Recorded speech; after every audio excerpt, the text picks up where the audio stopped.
என் அன்பு தேவ ஜனமே, இந்த காலை வேளையில கர்த்தர் தாமே உங்களோடு இந்த கிருபையின் வார்த்தை நிகழ்ச்சி பேசுவதாக, இடைப்படுவதாக. கர்த்தர் நம்ம கை கொடுக்கிற அருமையான ஒரு வார்த்தை 2 சாமுவேல் 6ஆம் அதிகாரம் 11, 12ஆம் வசனத்தில் நாம் பார்க்கிறோம். கர்த்தருடைய பெட்டி கீத்தியனாகிய ஓபேத் ஏதோமின் வீட்டிலே 3 மாதம் இருக்கையில் கர்த்தர் ஓபேத் ஏதோமையும் அவன் வீட்டார் அனைவரையும் ஆசீர்வதித்தாராம். 12ஆம் வசனம் சொல்லுகிறது, அவன் வீட்டை மட்டும் கர்த்தர் ஆசீர்வதிக்கல, அவனுக்கு உண்டான எல்லாவற்றையும் ஆசீர்வதித்தாராம். ஆமென், ஹல்லேலூயா. பாருங்க, தேவனுடைய பெட்டியை நகரத்துக்குள்ளாக எடுத்து வராங்க. எடுத்து வரும்போது பிரச்சனை வந்து விடுகிறது.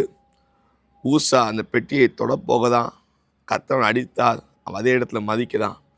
தேவனுடைய பெட்டியை உள்ள இன்னும் மேற்கொண்டு கொண்டு வர்றதுக்கு மனதில்லாமல் தாவீது பக்கத்தில் இருந்த இந்த ஓபேத் ஏதோமுடைய வீட்டில் அந்த பெட்டியை இறக்கி வைக்கலாம். 3 மாதம் அந்த பெட்டி அங்கே ஓபேத் ஏதோம் வீட்டில் இருக்கிறது. ஆண்டவர் அந்த 3 மாதமும் ஓபேத் ஏதோமையும் அவனுடைய வீட்டாரையும் அவனுடைய எல்லாவற்றையும் கர்த்தர் ஆசீர்வதித்தாருங்க. ஹல்லேலூயா.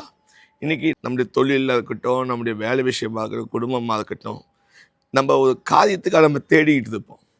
இந்த காரியம் என் வீட்டுக்குள்ளே வந்தால் ஒரு அதிர்ஷ்டமாக இருக்கும் அப்படின்னு நினைப்பாங்க. இந்த ஹோட்டல்லாம் பார்த்தீங்கன்னா குபேரன் பொம்மையை வச்சுருப்பாங்க, இந்த மூங்கில் ஒரு செடியை வச்சுருப்பாங்க, இல்லை வாஸ்து மீனை வச்சுருப்பாங்க. இதெல்லாம் நம்ம வாங்கி வச்சோம்னா அதிர்ஷ்டமாக இருக்கும், நஷ்டம் வராது, லாபமாக இருக்கும், பிரச்சனை வராது, ஆசீர்வாதமாக இருக்கும்னு நினைப்பாங்க. ஆனால் இங்கே பாருங்கள், இருக்கிறதுலே உண்மையான அதிர்ஷ்டம் இங்கே ஓபேத் ஏதோமுக்கு வந்தது. எப்படி வந்தது? அங்கே பார்த்தீங்கன்னா சொல்லப்படுது, இந்த தேவனுடைய பெட்டி அவன் வீட்டுக்குள்ளாக வந்த உடனே அந்த பெட்டி இருந்த அந்த 3 மாதங்களும் கர்த்தர் ஓபேத் ஏதோமையும் அவன் வீட்டாரையும் அவனுடைய எல்லாவற்றையும் ஆசீர்வதித்தார். ஹல்லேலூயா. இன்னைக்கு உங்கள் வீட்டுக்குள்ளாக இந்த தேவனுடைய பெட்டி வருவதாக. ஓபேத் ஏதோம் தேவனுடைய பெட்டியை ஏற்றுக்கொண்டான் வீட்டில் வைப்பதற்கு. இந்த தேவனுடைய பெட்டிக்குள்ளாக 3 காரியங்கள் இருந்தது. அந்த 3 காரியங்கள் உங்களுக்குள்ளாக இருந்தால் நீங்கள் ஆசீர்வதிக்கப்பட்டவர்கள். அது என்ன 3 காரியம் பார்த்தீங்கன்னா, தேவனுடைய பெட்டியில் முதல் காரியம், தேவனுடைய 10 கட்டளைகள் எழுதப்பட்ட 2 கற்பலகைகள் இருந்தன. எசேக்கியேல் ஆவியானவர் நம்மோடு இடைப்பட்டு சொல்கிறாரு, இந்த கட்டளைகளை நான் கற்பலகைகளை நீ எழுதி கொடுக்க போதில்லப்பா, உங்களுடைய இருதயத்தில் நான் எழுதுறேன்.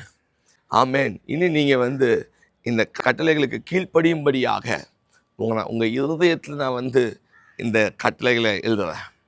அப்போது அந்த கட்டளைகளுக்கு கீழ்ப்படுகிறவர்களுக்கு கர்த்தர் ஆசீர்வாதங்களை கொடுக்கிறாராம். ஆமேன். கர்த்தருடைய வார்த்தைக்கு கீழ்ப்படுகிறவர்களுக்கு கர்த்தர் ஆசீர்வாதங்களை கொடுக்கிறார். 2வது, மன்னா வைக்கப்பட்டிருக்கிற பொற்பாத்திரம். மன்னா என்று சொல்லும்போது அந்த வண்ணாந்தத்தில் தேவனே அவருடைய தேவைகளை, பசியை, தாகத்தை தீர்த்தவதாக இருக்கிறார்.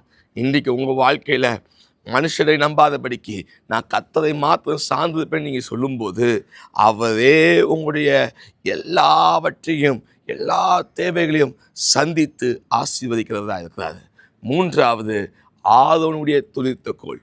கர்த்தர் 12 கோத்திரத்தில் லேவியினோட கோத்திரத்தையும் அந்த லேவியினுடைய கோத்திரத்தில் இருக்கிற ஆரோனுடைய குடும்பத்தை தேவனுடைய ஆசாரிய ஊழியத்திற்கு அவர் தேர்ந்தெடுத்தலுக்குரிய ஒரு அடையாளமாக அந்த கோல் இருந்தது.